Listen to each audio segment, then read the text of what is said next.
We didn't say welcome, but hi. Welcome back to Me Welcome. Second. I'm Kel. I'm Rachel. And we're chaos today. Literally, I didn't even start the timer because me and See? Rachel are trying to keep ourselves less of. You guys actually don't even know. We're here for like 2 hours just sitting here We're talking. obedient. We are. We're not very good at it, honestly. We have no boundaries here at the Me Second podcast. Yeah, we have no boundaries, no self-respect. No tech. Yeah. No guidance. No rules. Jesus. We honestly need a super that civilization you talked about with no anarchy. Yeah. Isn't that amazing? That's us. And honestly, us together is fine. Is it? It's just everybody else. If they would get on board of our anarchy. Oh, okay. Do you know what I mean? Like that would feel better. Who's they? Exactly. The world? Mm-hmm. Well, we have a new member and it's the gnat. The gnat. Yeah, there's a gnat in my house and it's been haunting us. It tried to go in Rachel's eye. It tried to make my mouth a garage. Yeah, we're going to be. No, we're not. It today. It's gone. We've manifested that it's drinking. Gone. Okay. Well, enough about that gnat. We are going to talk about. We got a banger for you today. It's the fact that everything you say is sexual. We got a banger. That's like, I think most of the things That's like music. Is more British. British. Yeah, British accents I adore. Not very good at. I love it. Yeah, I do. Wish I had it. I honestly, Australian, a Kiwi accent, beautiful. Mm-hmm. Love. That's love. And honestly, when British people talk to me, they just feel so much more serious. You know? Yeah, proper, eloquent, intelligent, even. Yeah, and but also like their sarcasm is top fucking tier sarcasm. Yeah. I've never met someone more dry sarcastic, just like naturally, as the way the whole country is over there. Yeah. You know what I mean? Yeah. The United Kingdom just really shows out there. Okay. So what we're going to talk. So if you're British, you're welcome. That was a compliment. We welcome you here. We're going to be talking about today. I went and saw the Odyssey. Yeah. I haven't seen it yet. Rachel hasn't seen it. It's on my list. It's super big right now. How long was it? Almost 3 hours. Okay. See, we're not even 2 hours. We're doing pretty good. I sat there the whole time and I was like. In it? Oh, I was in it. Ooh. I also was stoned as fuck. Oh, wow. But, which made it even better experience for me. Was it IMAX? Yeah. Okay. You have to go and see an IMAX. Okay. They say, I think it's like no, it might not be that much. There's a good percentage like you won't see. Because IMAX is a specific, and this is the first movie that's been shot solely in IMAX. They did no CGI. Everything you see in this movie is completely made real right there. What? And like, you're going to see a Cyclops, which if you know the story of the Odyssey, that's pretty normal. You know what a Cyclops is. They made a 60-foot puppet. Wow. A 60-foot puppet. And they're in the caves, like in Greece and all these other fucking places. Can you imagine carrying a 60? The Trojan horse they make in there, real. Wow. They made it. And well, I'm excited for that. And the way that they carry the Trojan horse from the beach up to, because it's made from the ship, whatever, up to in the city, they had in the story men carry it, and they really had men fucking carry it. Wow. What was the budget for this movie? Do you know? Oh, it had to be so much. But something funny about this is like everyone's like, oh, there's no CGI. But like, I'm so sorry to tell everyone, but he destroyed the planet way more by not using CGI than he did. You know what I mean? Yeah. By just doing it in actual, like the way that he like rebuilt shit and like an actual like ancient things. And it's not that like he's destroying the planet. I don't think either way. Yeah. I'm down with CGI. I'm down with whatever. I think CGI actually would have helped. I think if you don't know the story of the Odyssey, CGI would have given you a little bit more, maybe recognition to like what the gods would look like, what the gods are, how they show up. Because the only god you see essentially is Athena, who's Zendaya, which we won't even get into the fact that there was not one Greek person in this thing. Not a single fucking Greek main character. Which, to be fair, I think that's the like heat with, what was that other movie we were talking about one day on the pod? And it was based on around a black character, and they cast a white character. Really? So it's just like, what are you doing? It was, it's an old story that they just remade a new movie a couple months. And they used a white person? Yeah. Man. And I get it. Like inclusion, like I don't have anything against the inclusion. I want, like, first of all, I love Zendaya. Oh, yeah. And she played a beautiful Athena. Like, what, 3 hot movies right now? Actually, like 4 of those characters are. Tom Holland is the new Spider-Man. Yeah. Zendaya is also in there. Yeah. And then there's another guy, the guy who plays the Punisher is also the king. I forget his name. It starts with an A. He's married to Helen. He's one of the god. He's like married to the god of, who's Helen. Okay. And so who starts the war? Someone steals Helen and he wants her back. Yeah. Yeah. Could you imagine a war being started because of your wife is stolen? Yeah. Actually, in the movie, she apologized. She tells like Odysseus, like, tell your wife I'm sorry for what I've caused. Wow. Which really she didn't cause it.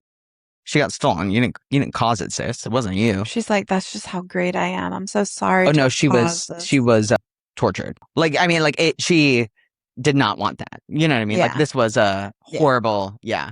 And whatever, I won't tell you the rest. But anyway, so it's a huge movie right now. If you haven't read The Odyssey, I haven't either. I won't lie to you. Yeah, I would like to. Isn't that a big book?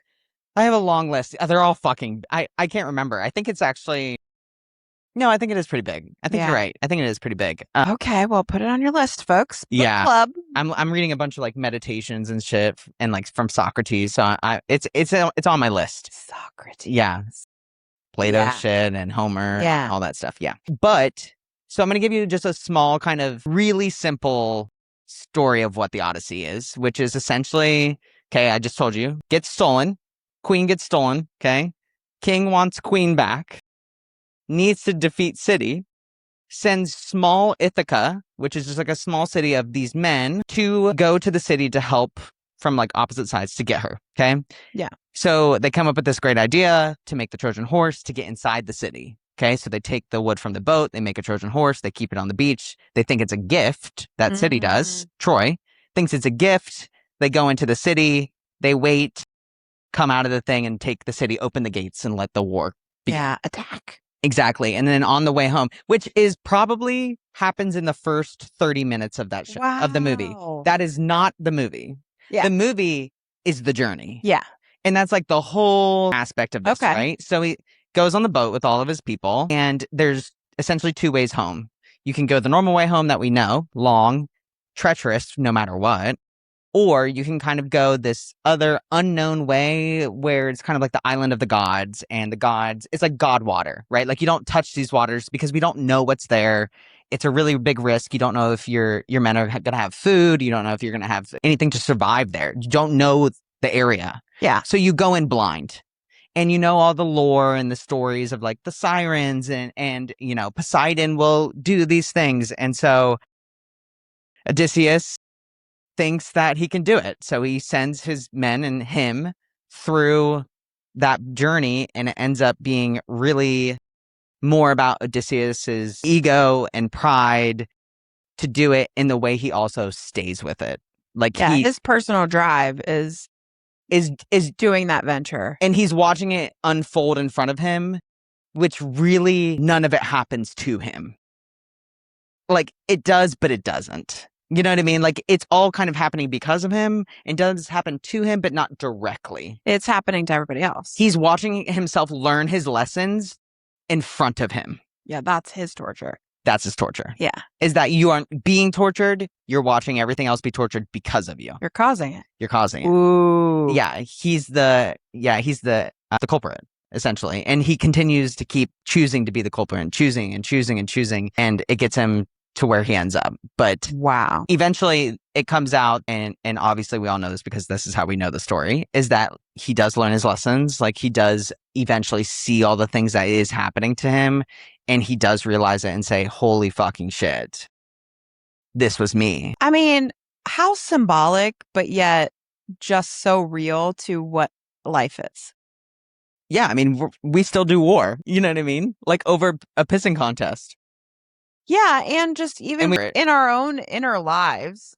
Yeah. Like you think that you should take this easy course in life and follow all the rules, do the simple thing, but really it's in like these deep, hard journeys that you really get all of the learning and all of the info and all the, you know, lessons about yourself. It's really through the madness and the chaos that you're learning what you're learning. Yeah. Ooh. And every turn he has a choice. Yeah. There's always a choice, right? There's always a choice. There's always a choice. I wonder, would he regret, because what he learned is so powerful. Can you really regret that? Although hard. Yeah. I mean, Odysseus doesn't kill more men than the war did. Yeah.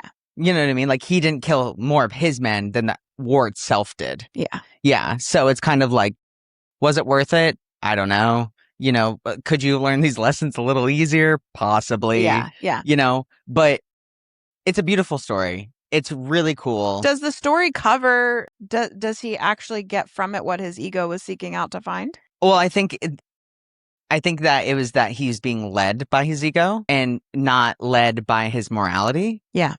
And so when you have the morality and the ego sit and battle, which as a person, like as a philosopher myself, I don't know how I feel about that as being two separates, but for him, there's a difference because when he's a king. So when you're a king, there's a difference between your ego, your morality, and your responsibilities. Yeah. Right? Because your ego should be gone. As a king, if you're gonna play God, you don't get an ego. Mm-hmm. If you're ruling over human lives, you don't get to have an ego in this say. You hear that? Yeah, exactly. But do you agree? Yeah. Yeah, I do kind of agree. And it doesn't mean that, to me, psychologically, I would view the ego as something fairly natural that you can't always dismiss or curb or Absolutely ignore. And sometimes it does feel like a huge drive to where we misconstrue that it's not ego. This is a need. This is a desire. Yeah. It's the most human But ego flaw. desire is rooted in the ego. Yeah. Desire is, and that's my theory. Desire is the only thing that keeps us from infinity. I believe that. Desire is the only thing that keeps us from infinity. Meaning forever? Forever. Or like... Well, I don't know. We never get forever. Okay. Well, because we can't. If you didn't want, you wouldn't need. If you didn't need, you would know. So do you think... Okay, wait. Because desire is the act of lacking. I would define want and need very differently, but you're kind of saying they're the same. Well, I'm saying... So, yeah, I agree. Okay, so maybe there's a better way. Like, desire is the act of wanting, okay, which means I'm lacking, okay, of something, no matter what it is. I feel lacking. You can't deny that my desire feels lacked. I don't know that desire equals lacking. What do you think it means? I think it's just simply that I want it. I don't know that you're lacking. It's more. It's addition. But if you don't have, what is that? I think that's almost like the whole point is like, you don't need it. You want it.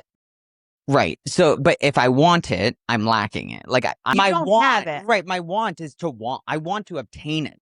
Right. Like I want to have. I view lack to be more in the way of need. If I Okay. need something, I lack it. Okay. If I want something, I haven't acquired it. You haven't It's acquired just that it. I don't have But but either way, you look at the desire as I don't have it, lack. Okay, I get you. Yeah, I get didn't you. mean I didn't know if you understand. meant in like, okay. Yeah, I agree with you. Yeah, What you're saying. okay. Yeah. So in the sense of maybe a better word, I just use the word lacking because it's super simple. Yeah. It's like a fucking 7th grade word. You can all understand. Yeah. The average reading age of the United States is 7th grade. Very low. 7th grade. So I try to use words that are like That's this. probably who's following us. Yeah. That's us. Graders. It's us. No, it's not. No, it's not. What was the word you said to me earlier? Amenable. Amenable. Can you spell that? Your dad in a used sentence? rapport. Rapport. He's used it so many times. He was like, "You guys just have such good rapport." Anyway, don't get me lost here. We're not getting sidetracked. Yeah. Okay. You're doing a great job, actually, to give a very clear, concise explanation. Because honestly, you don't need to know the movie to follow us today. I haven't seen it. I know bits and pieces of mythology, but yeah, I desire is the thing of this, and that's like the sirens. He's super susceptible to sirens because his ego is so big. Yeah, tell us a little bit about. We're gonna break down each area that we discussed today. But I don't want to do that if that's not where we need to go. But no, yeah, we will. And so this entire story is really, at what point does your desire not get to lead you anymore? Yeah. At what point can you start to abandon your desire and start to live by your morality? Which I can't say that those don't overlap. Oh, yeah. They have what I mean? to at some point. But as you're saying that, I kind of think for a portion of my life, I was led by my morality. Yeah. And I would have prided, I don't know why, but prided myself on saying, well, I don't live by desire. That might be why in certain areas I struggle to have like a childlike demeanor. Sex isn't entirely Yeah. important to me. I'm not one who engages in many vices.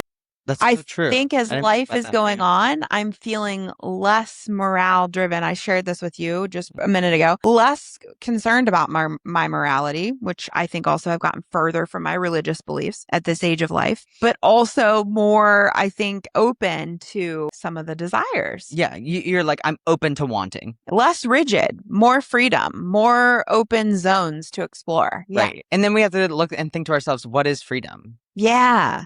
I don't know yet. Right.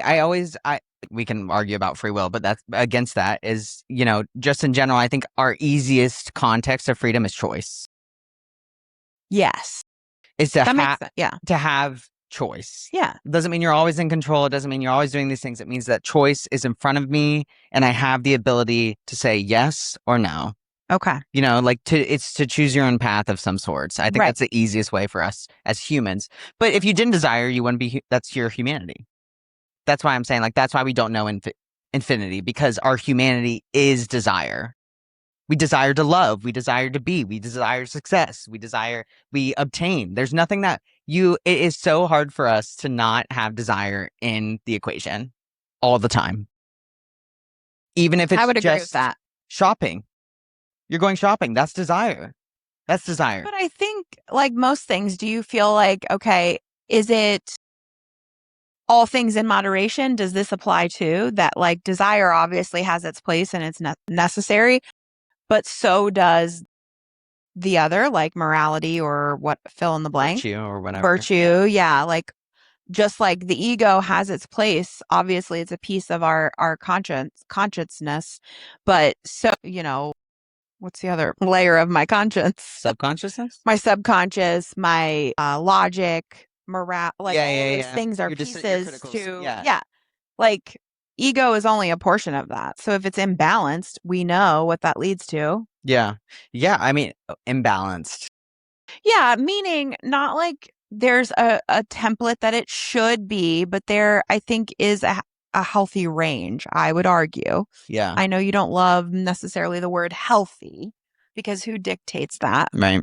But I think when one starts to play more of a role than another, personalities like the king, I'm wondering what was going on there. If we could psychologically break down the king's brain. Yeah. He was probably like, I don't have any boundaries anymore for myself. We're going this route. For his wife to save her? Yeah. Yeah.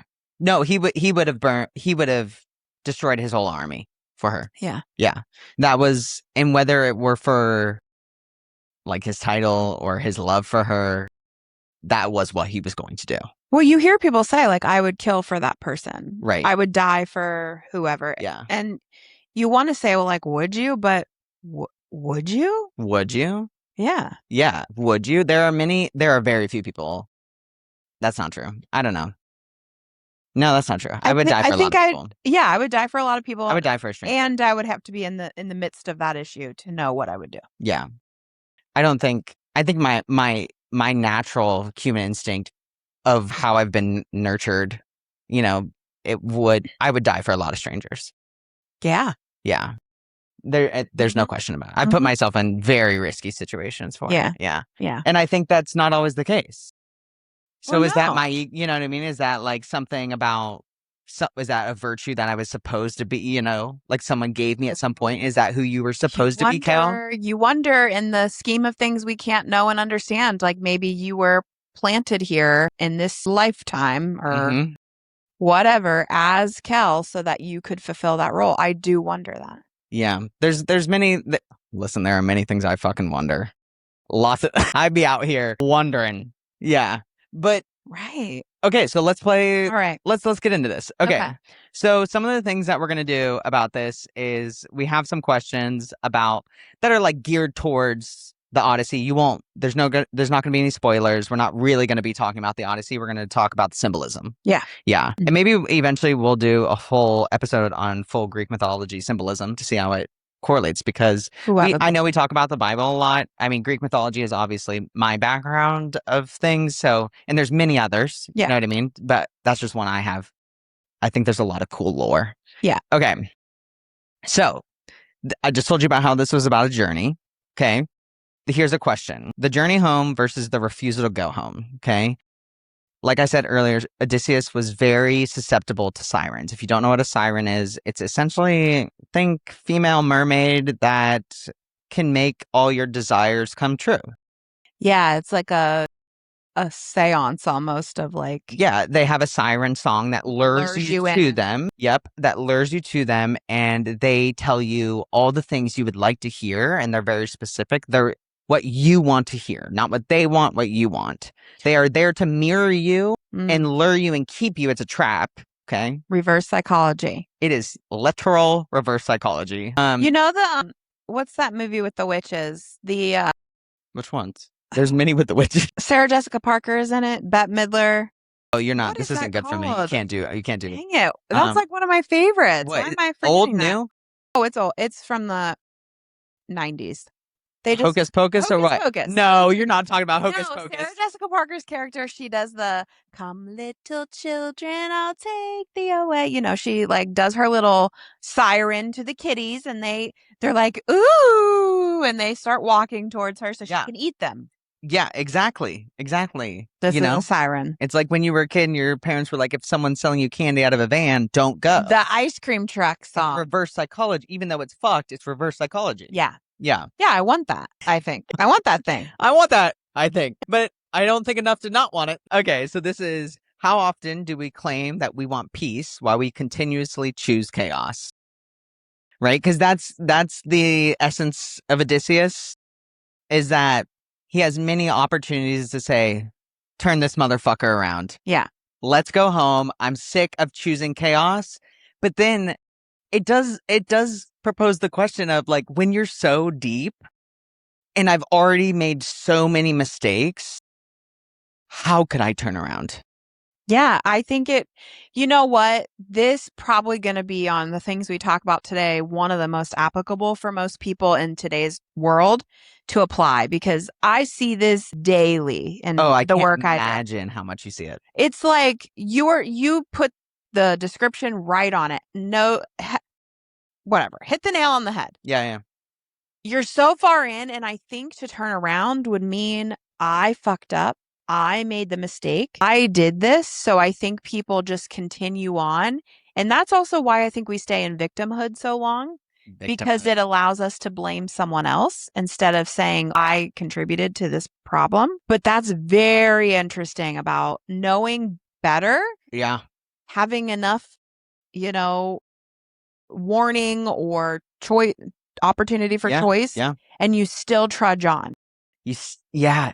And the thing is, I think another is you don't know if it's better. You don't know if turning around is better. Yeah. That's what's the scary part. Because even if it's not, even if you are willing to acknowledge what you've done and you're saying, okay, I have fucked up and I've made these mistakes, but I'm still in charge. And this is where the hierarchy gets ugly, is because when we put people in this leadership, it's like human lives are in your hands, right? Instead of a democracy of saying, what do we want to do? We say, this person has the choice. So now not only are they torturing themselves, everyone else in that boat has someone to fucking blame. So now you can maybe answer this. He's their king. Mm-hmm. So partially you don't question the king. No. But also, okay, so it's like, nope, he's telling us, he's leading us. If he says row, we fucking row. Okay, shit. Yeah. And so, but at what point does a dictatorship become so poor that it must become a democracy? I was going to say, isn't this happening in our own world where we just feel like we have to lay down and allow things to happen instead of questioning it? Yeah. We have power in numbers. Yeah. All of those people on that boat could essentially band together and say, we're rowing the other way, or we're jumping. And they might. Yeah. And they might. I don't know. I'm not going to tell you guys if they do or don't. Yeah. But there's definitely times where that could happen. Okay. But also, is that the right choice? Yeah. You know what Yeah. I mean? Like at what point? Because if you did choose to put this person in charge, it means I trusted them. Now, not only did I trust them, they know all the information. They know every single thing that is going on, and we do not. Okay, and so now if you abandon them. Another good point too of, because we don't know the outcome or what would be better, we just stay the course because we're already here. Yeah, because I've trusted you this far. As like in the military, if as knowing as a leader, so many of my junior Marines didn't know the information. Even if they didn't agree with me, it possibly was because they didn't have the information. Yeah. You know what I mean? And They're like, something tells me in my gut that this is wrong, but you know what? How would I be any Right. more knowledgeable? So we'll go with yours. And parts of you wants to not give that to them because you don't want to put that burden on them. Yeah. I don't want you to have to think about even making this decision. I want you to think about doing your fucking job. Yeah. Because if you do your job, we all do our jobs. You know what I mean? So then you're like, am I the chaos? Is this the chaos? Or just is everything chaos no matter what you choose? Which I think is the truth. I think is the truth. Because even if you're, and then there's no risk in that. Okay, so he, not only is he trying to go get his wife, but there's this curiosity you've spoken about. Like, he wants to know, if I go this way that everyone says don't go, it's the shorter path, firstly, so it's saving time and energy. He thinks he's getting his men home faster. Yeah, I think I'm doing this other great thing. Yeah. Simultaneous to, I'm curious if it can work out. Yeah. But, I mean, are we getting anywhere in life if we don't ever take that leap and jump? Like, I open my own practice. Yeah. That's a huge example I can use of, like, scariest thing. All evidence would have pointed to, Rachel, you should not be doing this thing. And man, yes, you should have. And that was the reason almost that I did, because I thought I have nothing else left to lose. Exactly. And so maybe that's where. So you jumped even further into the chaos. So I jumped into the chaos even further of, like, just fully immerse me. But seriously. So can we blame Odysseus for doing the same? No. But the thing is, you didn't have anybody bringing with you. Yeah. And so no one was singing a siren song. Right. And so the consequence you were going to deal with. Okay. Yeah. It was on me. It's still on you. You know what I mean? Like, every day you still take that risk of being on your own practice and saying, you know, if one thing goes wrong, or if I don't do this by accident, or I forget whatever, I suffer that consequence. No one else. That's true. And I don't have anything to explain to anybody. Nope. I know. Report to. I know nobody's going to help probably fix it. So it's just me. Yeah. Which causes more chaos for you. So it's, and just like you said, everything is always better in numbers. So why wouldn't you want to be with the numbers? Yeah.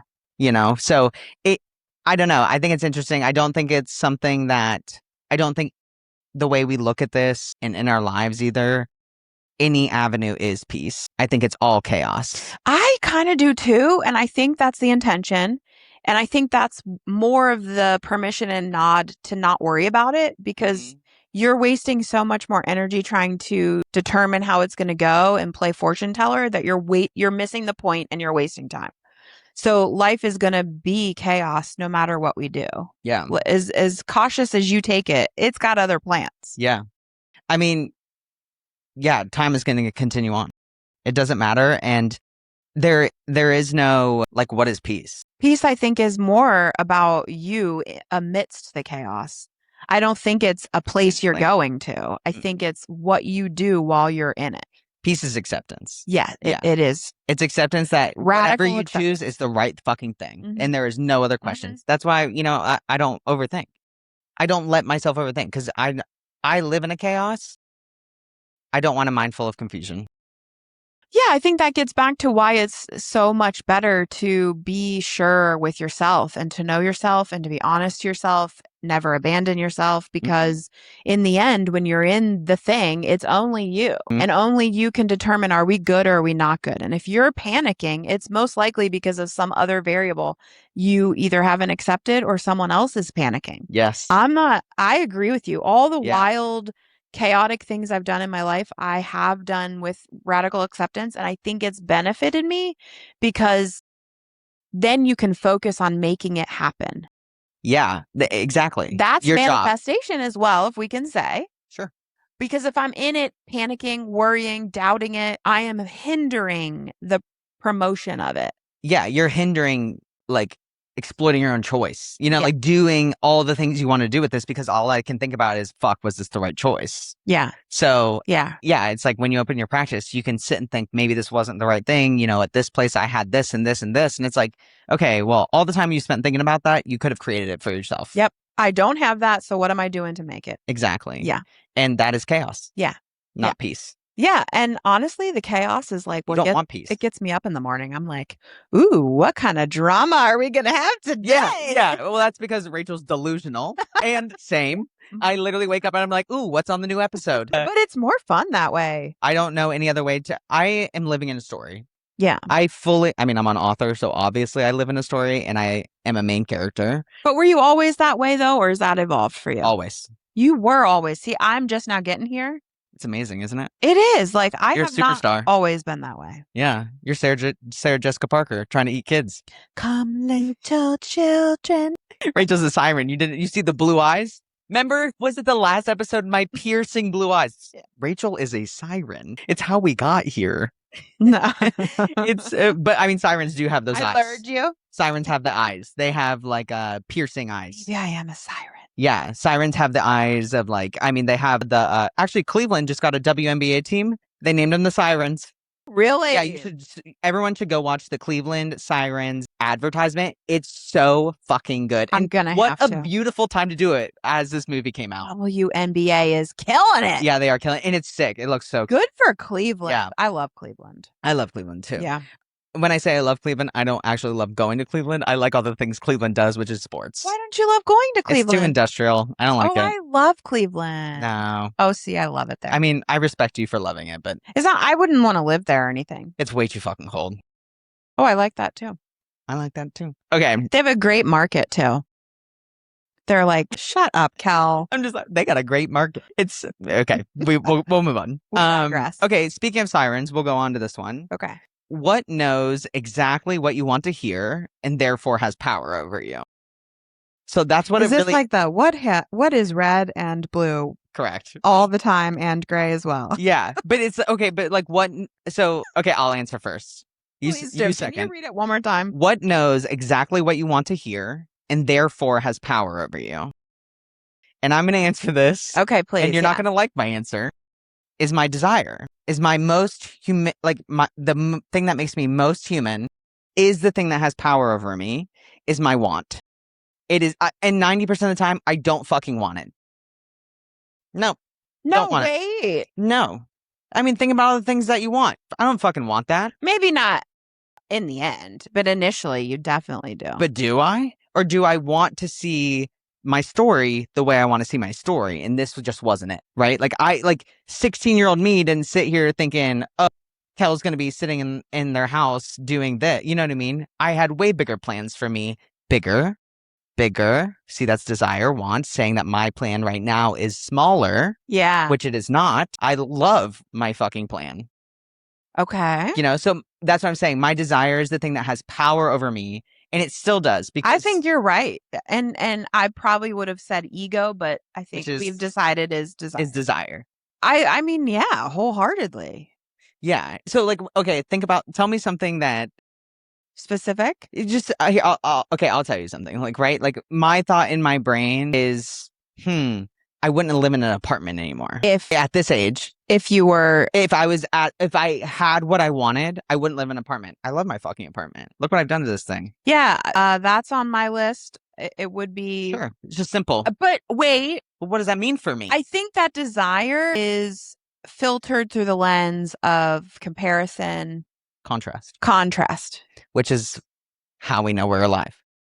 Because I could never know if I were here if you weren't here, which is comparison, which is contrast, which is desire, which makes us not able to have infinites because we don't have all the answers. So you think desire is actually authentic when it means that it's only because what someone else has or what I think I need to have, or I don't know. Okay, even if you take it back to Adam and Eve, if Adam wasn't there, would Eve think, I want that? Or would she just do? Well, I mean, she wouldn't. Per the story, God told Okay, well, Adam. take God out. Like, right? Like, we're just saying, like, a first person on earth, right? Let's just say it's just Eve. Yeah, Eve doesn't have to explain to Adam. You can't know because you wouldn't have known. Eve doesn't have to explain to God. Eve just does. Well, that's very fair. So there's no... she wouldn't know what she desires. She wouldn't know what she desires because she just does what she just does. It's not she does what she wants. She just does because you don't have to know what she wants. Okay, this is like children. Children will eat whatever you put in front of them. Yeah, they don't know they don't want it. They don't know that they are annoyed that it's bedtime because they do what we show them until they start seeing and modeled behavior and learning. They're So experimenting. at learning age is when they start resisting or saying, yes, actually, I want more of that. Yeah. That's very interesting. I never thought of it Yeah. that way. You look at it because the only way for them to have like what is information, what is knowledge, it's a gathering of experiences to understand yourself. So if that kid if you set a marble in front of a kid and then the next day you set a Lego in front of a kid, they're now saying marble was no good. Lego was no good. What's next? And it's not I'm desiring what's next. It's just what's next. It's like when you want to play with this toy and they say, no, I'm playing with that toy. No, you're not. No, you're not. You just desire what I have. Exactly. Why am I just now understanding this in my life? Well, because people try to make it this most complicated thing. Yeah. And that's why I live so abstractly, because if you just look at it like this, and that's what I was trying to say, like it's lack. It's the contrast. It's the lack of contrast. Yeah. You know- It's not actually the lack of the thing because like you're saying, I don't need a house. No. What I need is safe, stable, aesthetic living for myself. Yeah. And exactly. I have that here. And I have that. But still in my brain, because of, the era we grew up in or whatever, you're like, oh, if I don't have a car like this, and which is such a dumb thing. Yeah. And you know what I mean? Or a house or this in my bank account. And that has nothing to fucking do with me. No. All the things that I desire have nothing to fucking do with me. Yeah. Strange example, but it just popped in my head. I'm, in my budgeting era with groceries because they're ridiculous, but you Okay. want to eat healthy, right? Yeah. So I was thinking the other day, because I'm researching like recipes and stuff from Aldi, because Aldi has some affordable food options. I agree. When I was growing up, Aldi was looked at the poor store. That's where poor kids shop. Yeah. And when you said now- Aldi in my brain, I literally thought to myself, do they even have that? Because I never walk into Aldi. And it's not even Okay. because I don't like Aldi. I don't even know if I've walked into an It's Aldi. fair. It's fair. So Aldi has that association for a lot of people. No, and now, though, this generation and like granola breaths, I would call them, hipster-esque people love an Aldi. Yeah. They love saving money because it's obviously financially savvy, but also I think it's, for the most part, I can assume a fairly good company to support. They don't they don't rape you with their prices, those kinds of things. So it's more ethical for a lot of people to shop there. Yeah. So now it's becoming more acceptable to shop there. Yeah. It's almost stupid to spend extra money shopping somewhere else. So it's like now people approve of it. But why do you want more money? Well, just to make your life easier because more money Sure. gives me more choice of life. Whereas I think before you're prioritizing the choice of life, not the money. You know what I mean? That's I'm not, fair. and I'm agreeing with you. I'm saying like, yes, this makes sense because you're saying to yourself, why am I doing this? I could have more choice.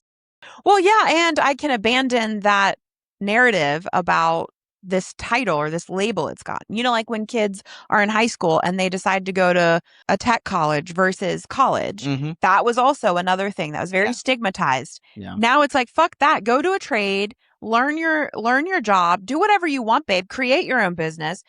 It's not looked down upon if you do those things. Maybe it is still. I'm not saying that it's not, but those narratives are shifting now.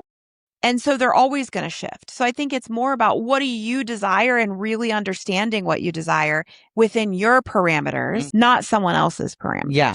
There's more young millionaires than there's ever been. Yeah. The access to social media has made more young people more rich quicker than anything else.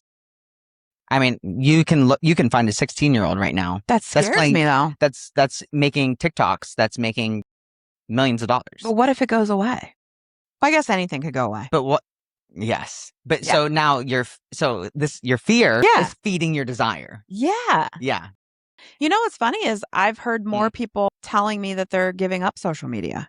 So that's another desire is like, this isn't filling what I initially thought or it was. And so people are abandoning it. And I think that goes hand in hand with the same conversation that like our desires are always going to shift. I think it comes back to the basics of what you need, what you don't lack. I don't lack care about what I've got going on in my world. So I don't really need to post it. Right. That doesn't mean I don't. Yeah. But if I stopped today where I need to do a cleanse because my eye's twitching, I'm going to be okay giving up. A cleanse because my eye's twitching. But I'm just saying like that. I don't have a lack in that area. If it all went away today, I'm fine. Yeah. Okay. But one of the most intelligent, my mom is an absolute genius. Yeah. But one of the most intelligent things about my mom, she is a computer science, a STEM teacher. She has a bunch of, she's been doing Okay. fucking technology before her generation would even look at technology. Mhm. My mom bought a PS5, beat 3 games in 4 days, and then gives me it. She does it with all the consoles, right? Like, and she's in her 60s. So that's just what she does. She teaches kids how to Damn. make metahumans. You Yeah. know what I mean? So, but one thing my mom does not do is social media. She is a technology absolute genius and refuses to get on social media because she tells me that doesn't make me feel good about myself, so it doesn't have value to me. Yeah. Yeah. And it's not saying that it doesn't have value to others. She Right. said, for me, For me. for my desire, that will ruin me. And she has not gone on it.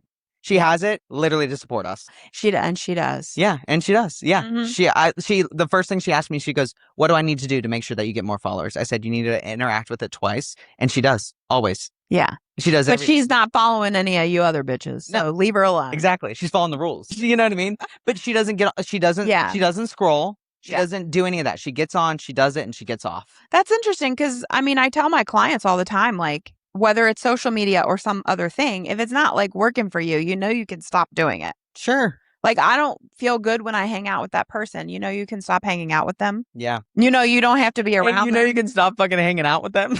So It's true. you didn't get there yet, but I'm jumping the gun. That's like a modern day, in my opinion, would be Siren, where people are singing the song and you think you need to kind of co-sign it and do it, adopt it. So we're sirens to each other.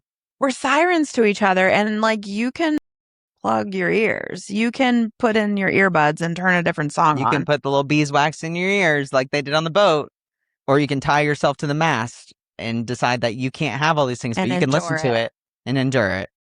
Yeah. And that's shit. Yeah, and that's what Odysseus does. That came full himself to the circle mast. for me. Yeah. Well, we're all doing it. Like, we're all actively doing it. Us having a podcast is us being a siren.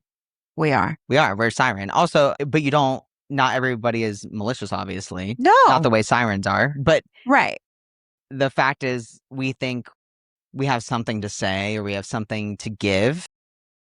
Does that make it less of a siren? That's a very good question. Our desire.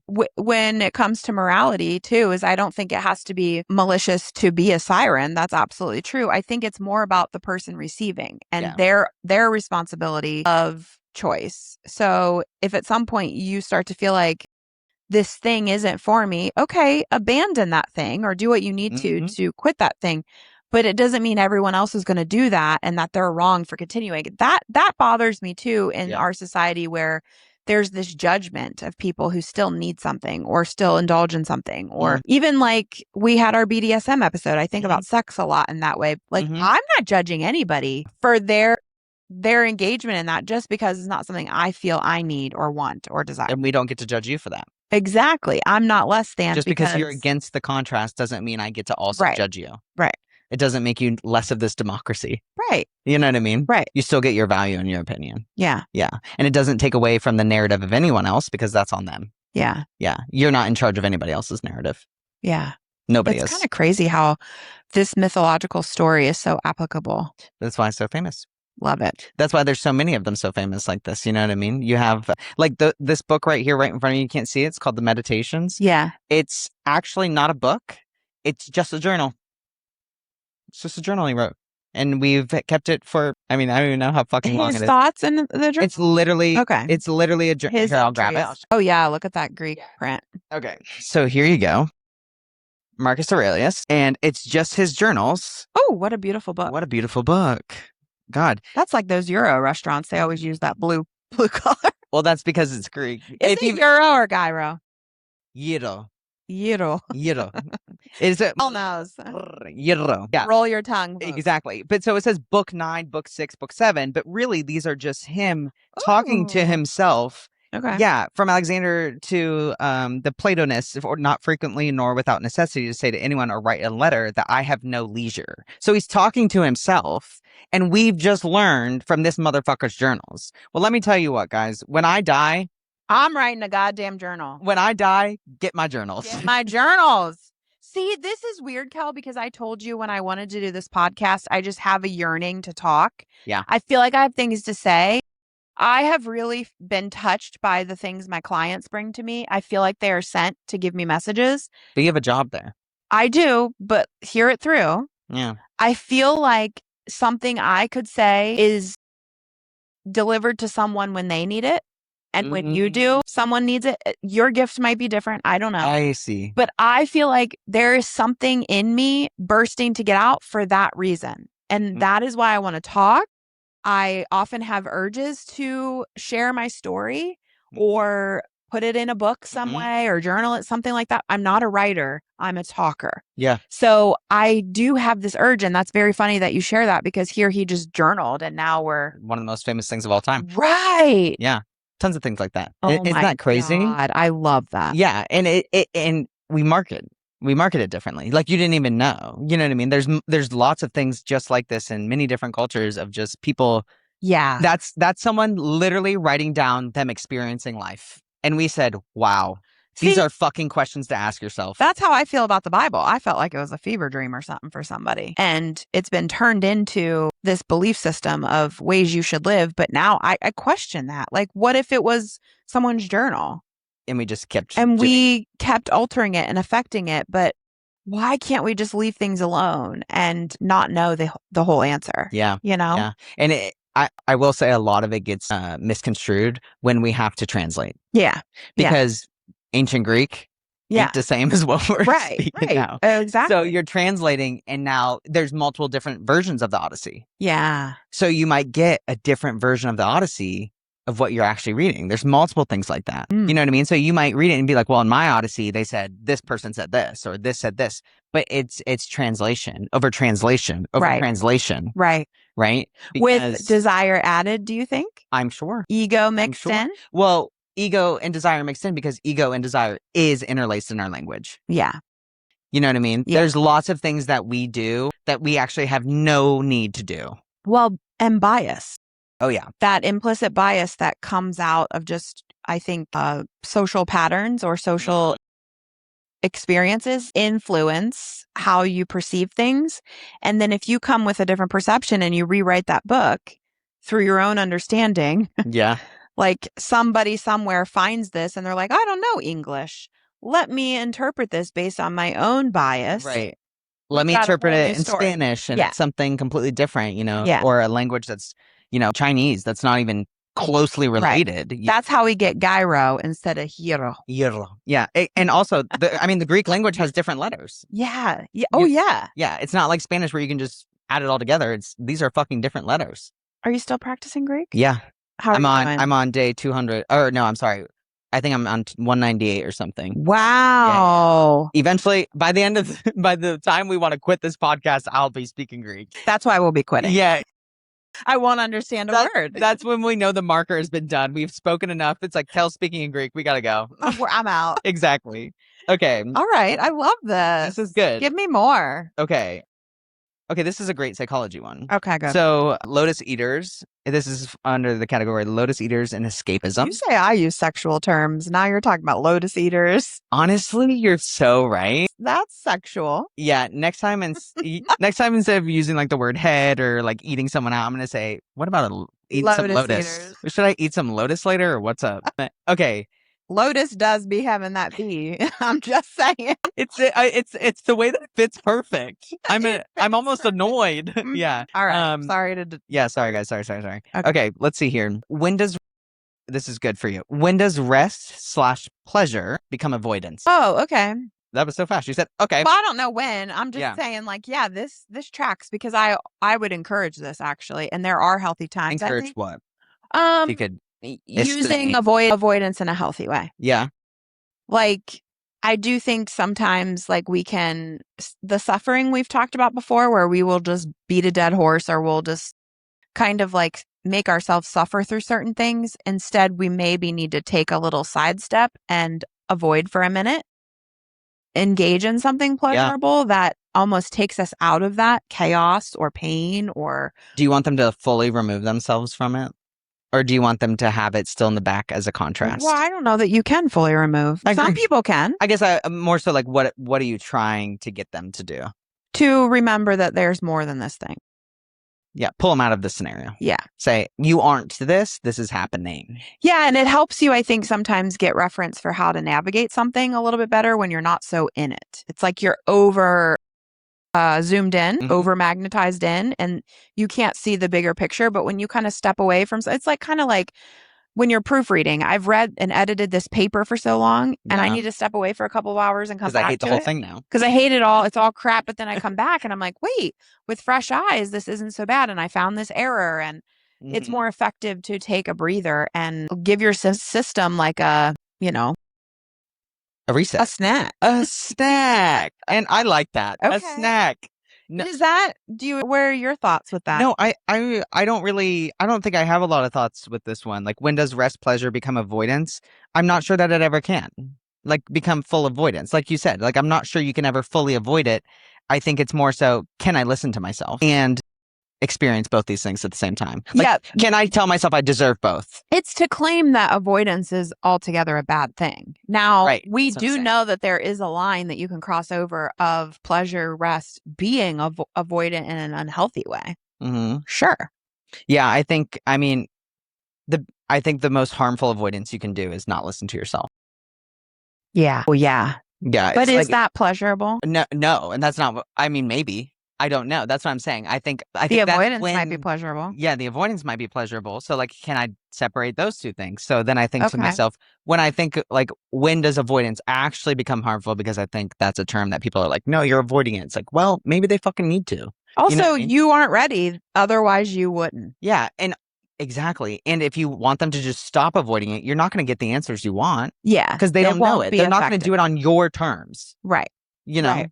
Yeah, as easy as it is to give out advice, I think we all are guilty of this where it's like, I told this person this thing 12,000 times and they just aren't getting it. That's because through their lens, it's not time to get it. So they may need to still be avoiding. And that's frustrating. I think we want these But things. is that saying more about me or them?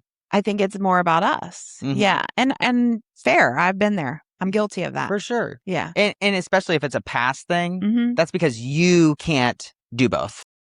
You can't do both, or you're having a still hard allow time it to have weight and do something else and wait for it. You know what I mean? I think too, we can get a little, what's the word I'm looking for? A little superior when we've done healing or we've gone through something that we're like, oh, I know the answer, but it worked for you when it worked for you. It's not going to work differently for them. It's just a matter of their timing. I agree. Yeah. And that's like one of the biggest things in therapy. Oh, yeah. Is like respecting your timing, your own timing. You know what I mean? Respecting your own timing and not feeling that you're out of time. No, you're never late. You're maybe early. You're right on time. I don't know. You're always at the right time. Whatever you do was what was going to happen. Yeah. You know what I mean? Like, it's that. So you have to trust yourself that you're saying, if now isn't the time, that's what I'm saying to myself. Yeah. Yeah. And I'm not going to do it because this is mine. Yeah. This is mine. And so, so when I think about avoidance, my biggest, or I think the most harmful avoidance I think I could do is not listen to me and my time. Okay. So I'm thinking of more like day-to-day examples of like avoidance with, I've got some chores to do around the house and I just want to keep scrolling on my phone or playing a game or watching that TV show. It's kind of like that. Like, does it really matter? Doesn't really matter. Just do it, because whether you do the thing and not avoid and you get right to it, you're going to go to that pleasurable thing anyway. And does it matter when you do it? It only matters to you. But do you trust yourself that you're going to do it? Maybe not. Right. And that's the harm.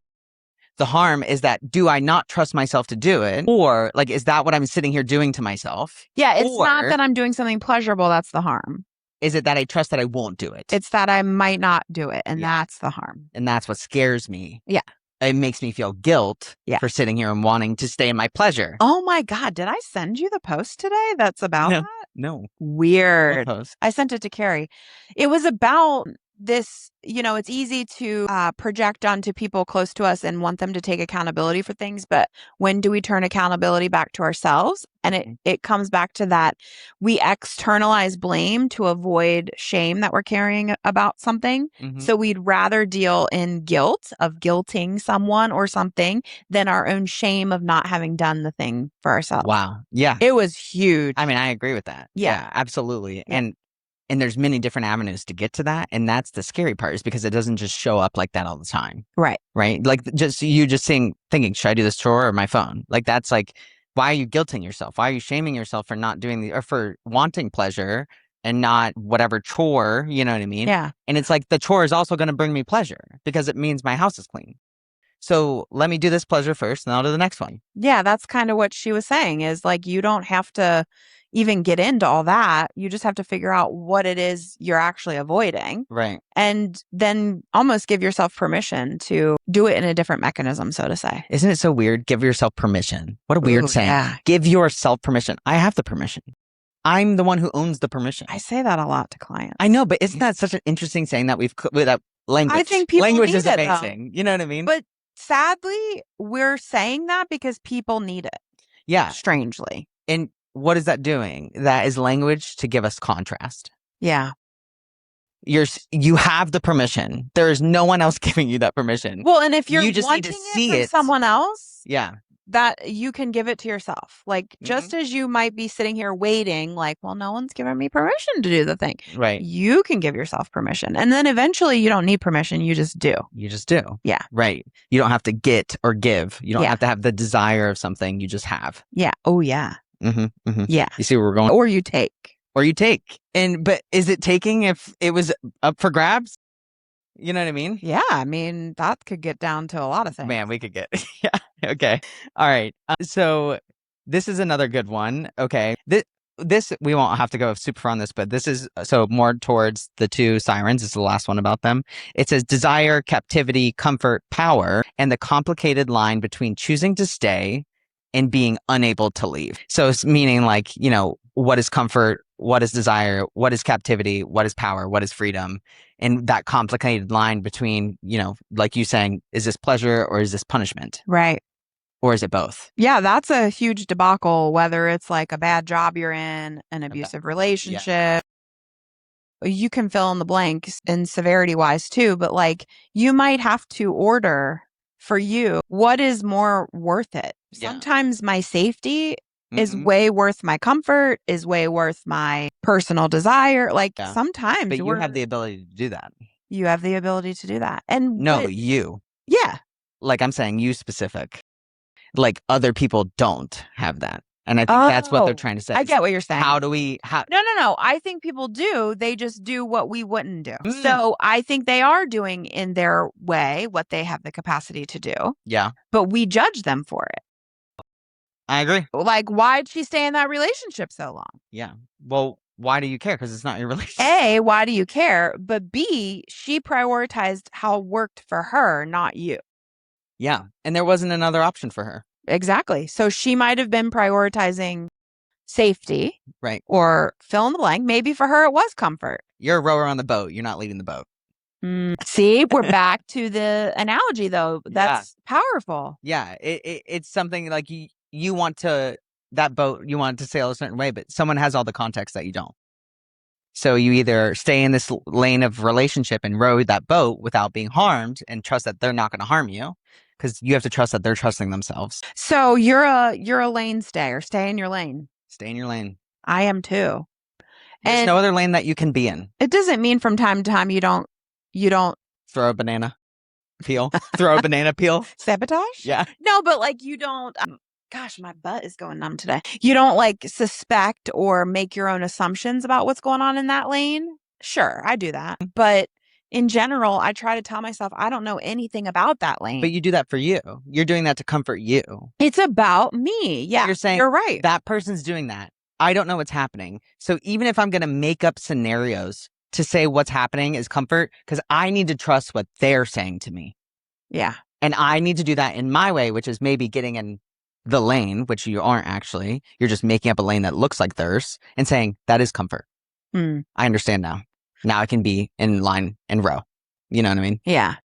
Yeah, that's funny too, is saying you understand something when you have no idea. No clue. I have no, you know what I mean? You could have trees falling into your lane and have, yeah, exactly. Yeah. There's just so much. And I mean, I don't even know all my lane. No.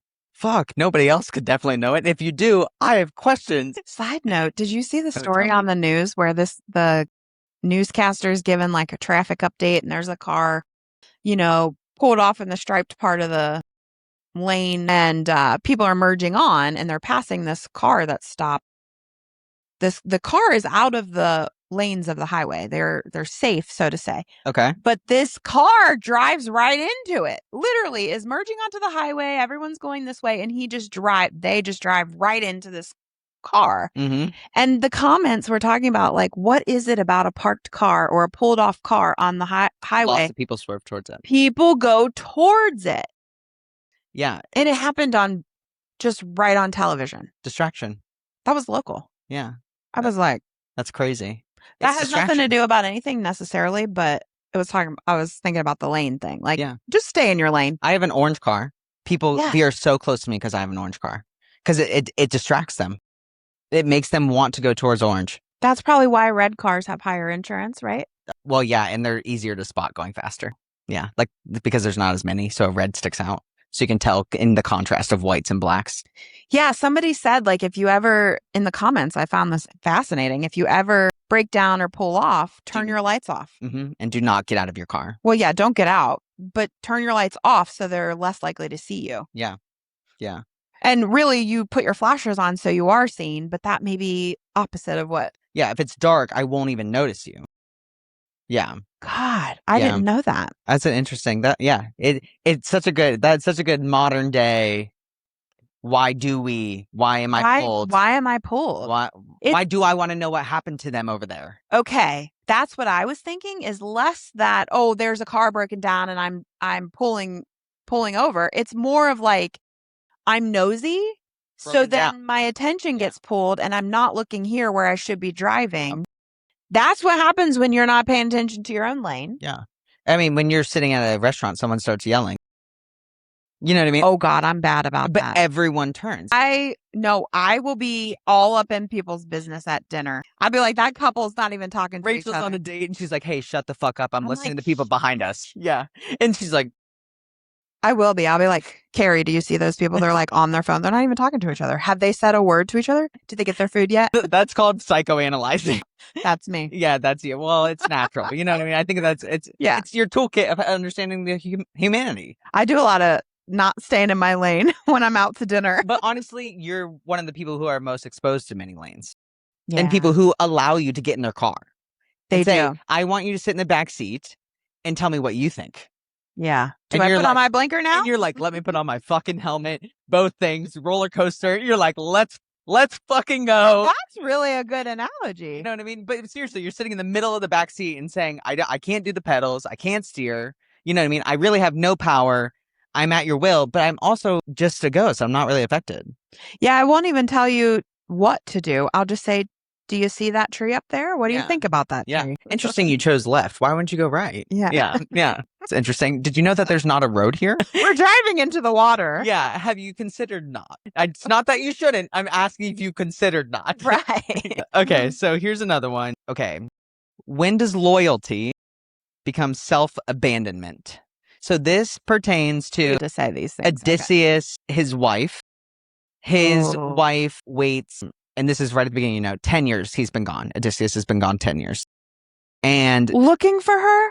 So no, Odysseus's wife is at home. It's another king's wife that got stolen. Oh my God. Odysseus is just called to the hell? war. Okay. So like even worse. Wow. Like Odysseus's wife is just at home and with his brand new son. Okay. I think it's like I forget his son's name. Telemetheus or like Teletubby. Teletubby. That's his fucking name. Tom Holland. Teletubby Tom Holland. His name is Teletubby Tom Holland. He's the son of Penelope and Odysseus. Could you imagine? That's what you get for not putting Greek people. That's right. Okay. So she stays loyal and does not remarry, which causes a ton of harm to Ithaca because there is no king. And the son is too young. So all these suitors are coming and they're surrounding and they're doing a lot of harm, right? Yeah. And her not choosing herself for a new husband is destroying the country, the kingdom. Yeah. Right? That makes sense. And so, but she's doing it due to the loyalty of her love of her husband in hopes that he will come home one day. Because she doesn't know if he's dead or alive. No one knows. I'm here for it. But now you're the cause of all this death and harm. And so, like, are you better or worse? And when does loyalty, is loyalty abandoning yourself? And can loyalty be self-abandonment? You know what I mean? It can, and I say it doesn't have to be. Because, Yeah. I mean, what if that is her being loyal to herself also, is to say, this is my desire and I'm doing it despite the outcome. I think that could be true. I also do think it means that someone else is always, or something else is always going to be the outcome consequence. That doesn't, to me, make the choice. That's not the decision maker. The other choice would be that A, she could either remarry the king, and if Odysseus ever comes home, he's not king anymore. Right? And now his wife and son. That sounds like a double win. And his son will probably die. Yeah. Because he'll never become heir because he's not the king's son. Or then Penelope could have abandoned the kingdom, taken her son, and then if the king came home, ain't no king, no Ithaca. So there's always going to be a consequence. Yeah. Right? So her choosing that, or how is that any less right or wrong than the others? Exactly. So we can't weigh. I think loyalty is loyalty to your desire and what you want. And I think what this question is really asking is loyalty to things that you don't want to be loyal to. But I don't know if that's true. Then it's not loyalty, it's obedience. Yeah. Okay. Yeah, I think in our culture, especially with marriage, or that's coming to mind mostly, is this loyalty to your devotion to your family, to your partner, whatever, fill in the blank. I do think can be self-abandoning. Yeah, and I don't think that's a bad thing. It doesn't have to be. No, because sometimes I do need to abandon myself to see what's going on. Yeah.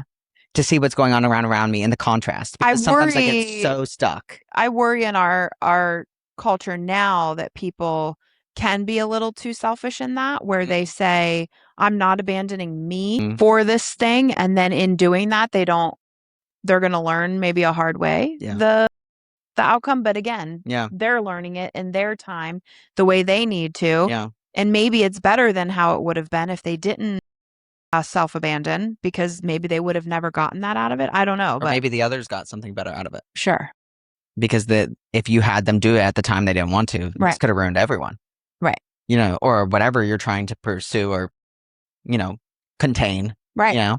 So it's like, so sometimes I do these things where before I write, I'll do like a writing prompt. And sometimes I just think of questions during the day of a writing prompt. And one of the writing prompts I thought of the other day was, and I wrote down, was, what was the last thing I begged to stay and didn't? Like it didn't stay, and it's kind of saying to this, like, what was the last thing I begged to stay and it refused? Oh. And what does that say about, the thing that left, or what does that say about me? And what were the other options of that? You know what I mean? So it brings up that same thing of saying, okay, I could have begged that person to stay loyal, but would have that been loyalty? Yeah, if I have to beg you to obedience. Exactly. And I'm thinking about her waiting for him.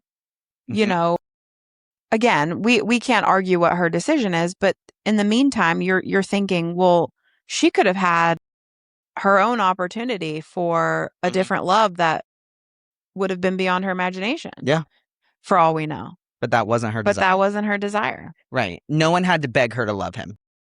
Yeah. She did that on her own, and that was her true desire. Which to me means that's genuine. It's exactly what she wants. Yeah. That's real desire. That's real. So romantic. That's something. Yeah. I love God. I fucking love romance. I want someone to wait for me for 10 years. Yeah. Yeah, exactly. I get, whatever. Well, assuming I'm coming back. Maybe not. But like the fact that you would really is romance. Yeah. But also it's the same thing of like, okay, the people begging her to change are also ruining their people because you're not at your kingdom now. You know what I mean? So what's your kingdom fucking doing without you? Yeah. So you're sitting at her kingdom trying to become king there, but the place that you came from as you must be high, a high lord or whatever you are.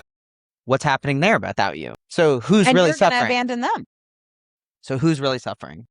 Someone's always suffering. Yeah. Which is all of us. All of us are suffering. All of us at the same time. Yeah, that's why I kind of feel like another lesson I'm learning is like, It really doesn't matter because if it's not this, it's going to be another. Exactly. So you might as well always choose what's genuinely true to yourself At that moment. at the moment. So that's not to say, well, I guess maybe it could be to say be impulsive. I'm not encouraging like impulsivity Be to where intentional. intentional. Yes. Listen to your intuition. Be intentional. Listen Yeah. to your fucking self and believe it. Yeah. You know? And when someone like and even in your you can separate intention and emotion, right? Like overload of emotion and intention, because intention like pulls at your gut. Yeah. It like is a hand around your throat. You're like, I don't know if this is fucking right. Yeah, because I'm sure she didn't just rashly say, I'm waiting for the king. No, I'm sure she labored over that she is suffering. and like Yeah. really gave it thought. Like, do I need to do this other choice? Yeah. I'm sure she did. Even her son begs her to make him king, and she says no. Oh, Because she doesn't want her son to be king. right. Also, look what happened to her king. And I say that's a badass woman. She's Anne persistent. Hathaway, she did kill it. Oh, it was Anne. Did you cry in this movie? I did have a moment where I was just like, no, I didn't like full cry. But I remember I was stoned. But also, if you were getting emotional, I'm going to bawl. Oh yeah, you're for sure gonna bawl. But it's also just one of those moments where you just watch lesson over lesson, and it's not even just Odysseus's lesson, it's so many people's lessons.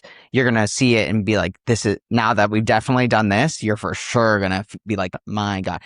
So much of this starts really from one big thing, and it just fucking plummets from there. Okay, how's the music? Good. They had, damn, I wonder if these people can hear the thunder. Thundering Yeah, and lightning. They had James Blake. Do you know who James Blake is? Maybe if I saw You do. If you saw him, he's an indie singer, but he was the singer, and they actually decided not to do full orchestras because they didn't want it to be as distracting. They wanted no, give me the full orchestra. Well, but they remake old ancient Greek instruments and how to do research, and like, I mean, they fucking put intention. Wait, did you research this or what? I feel like you know a lot. Of course I did.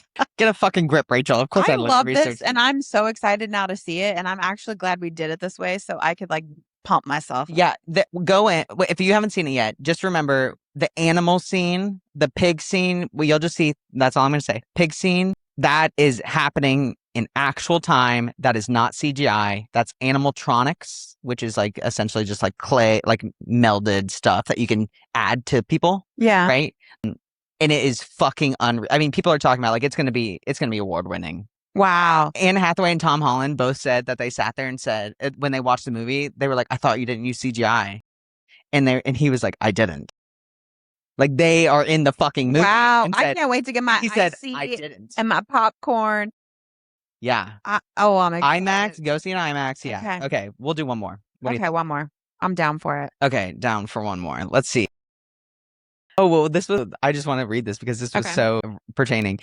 Can you spend so long trying to get back to something that by the time you arrive, you no longer belong there? Yes. So this is to say, Anne Hathaway, Penelope, waits for Odysseus for 10 years. If he does or does not come back, if he does come back, is he coming back to the same Penelope? Is he coming back to his kingdom? Right. Is he coming back to his people? Is Penelope the same person? Like, does she think Odysseus is going to be the same person? I mean, I just feel like who's to say no? Like, obviously things can happen like that, but so much changes. Mm-hmm. We know this of our life. If you look at 10 years time, you're just different. You're so much is different. I mean, different. 10 years. And also, your son doesn't know you. 10 years. He was a baby when you left. He doesn't know you. Yeah. He was like 5 or something. I don't know. He's young. Wow. He's young. Yeah, that one, I thought that one was yeah. Okay. Do you know the ending of Odysseus? What happens if he dies or lives? Okay. Are you gonna tell us? No. Okay. I'm not gonna tell you. Don't tell us. Yeah, but I do want to ask this question because this isn't necessarily about Odysseus. This is about somebody else. Okay. Okay. So just consider that somebody else survives. Okay. What parts of ourselves do we erase to survive? Can we survive if we erase parts of ourselves? I've definitely erased parts of my. Well, erase is a that's permanency, so that feels tough. There's definitely marking still. If it's in pencil, there's imprint on the paper. You mean like parts of ourselves that weren't authentic to us? No. No. Give me an example. Okay. okay, when you were coming out, what were you erasing of yourself to survive to be the person you thought you were? Well, my straightness, which wasn't me. Right. Okay. Then now, what are you erasing to survive? Is the thought that you were straight. But to me, I feel like if that's not who I am, then it's not mine. I'm not really erasing it. It's more of I'm changing the external narrative that other people believed. But you It believed it wasn't too, didn't me. you? Well, sure, I did because I was told to. Doesn't mean you didn't believe it. So you had to just erase that of your beliefs. Okay. That's what I'm saying. So like it's like saying to yourself, what? It's more erasing the belief of myself, not myself. Yes. Okay, I think I was misinterpreting the question. Yeah, like not you as a whole, like you as this thing, just like small bits about like what do we erase about ourselves to make sure we survive? Yeah. Okay, I'm on board now. Yeah. So it's like, okay, well, what am I willing to let go of to have what I want, and which is to survive? Yeah. Okay, well, I do know like something I've been pretty good about erasing is like the approvability for people. Like I've pissed a lot of people off in my life to be able to survive and be who I am. Mm-hmm. So I think I've erased being accepted. And I think I'm learning to erase like, I've talked a lot about how I think people think I'm just bitter and angry and this and that. So I'm like trying to work on erasing that. Yeah, you're trying to erase others' narratives from yours. Yeah, mostly it's others' narratives. Yeah, yeah. But I believed it too, obviously. Otherwise, I don't think I'd struggle with the insecurities I've had to struggle with or the fears or And you this might or have that. needed it to survive. I might have needed that then. Yeah, exactly. Like Yeah. you can have things that aren't necessarily pertaining to your life now Yeah. to survive then. Yeah, sure. That's Sometimes true. I had to completely erase, like my queerness to survive when I needed to survive. And or I wonder if that part of me was intentional for whoever I was meeting in that moment or another person in my life I wouldn't have met or connected with if not for that narrative or, part of me. Yeah. It's so that's just isn't that an interesting question? Yeah. I really like that one. I really like that. It's just like, okay, well, what? I don't know. But okay. And then this was the last one. Is excessive confidence actually one of the most socially rewarded flaws today? Social confidence? Is that what that's Socially rewarded flaws. Is excessive confidence actually one of the most socially rewarded flaws today? I wonder. So do you think it's asking if you have a bunch of fucking confidence, everybody around you rewards it, is that a flaw? I think it's a flaw for many reasons. Okay. Off the bat, that's what I want to say. Because I think it gives this illusion to other people that that's something they need to attain. So that in and of itself is a flaw. Yeah. Secondly, it is giving the fallacy that that's what's important. Okay. Those are my initial thoughts. Okay. Mine would be, I think they are important because the excessive confidence is the trust in myself. And I think people thinking that they have, let me put it this way. I think the word reward means I would feel rewarded from the social aspect of that. If that's what's happening, that is not true confidence. That Good one is a narrative. Good one. That I am delusionally allowing myself to feed into. But when push comes to when push comes to shove, do I really have that confidence in myself to say, no, this is who I am? If 50 people stood in front of me and said, that's not who you are anymore, yes, the fuck I am. You know what I mean? Of what socially was rewarded to you. Like when people get canceled. Yeah. They change, don't they? Yeah. To fit back into the palatability. Which wasn't extreme confidence. Which doesn't mean you. Yeah. Like Drew Afuala, I think is her name. Afuelo. She's the girl that like women don't know you shit. Yeah. And she started on TikTok. Like everyone has tried to fucking cancel her. Yeah. Right? And never has she said, that's not who the fuck I am. Yeah. You know what I mean? She's like, this is who the fuck I am. Right. Then cancel me. And she literally made a following and all these things about this is who the fuck I am, no matter what you say. Okay. That is real confidence. And does she get socially rewarded from it? And would it still be there if it weren't? Don't know. Yeah. Do you think we misconstrue confidence for popular? Yeah. Or viral nowadays? Yeah. Or whatever.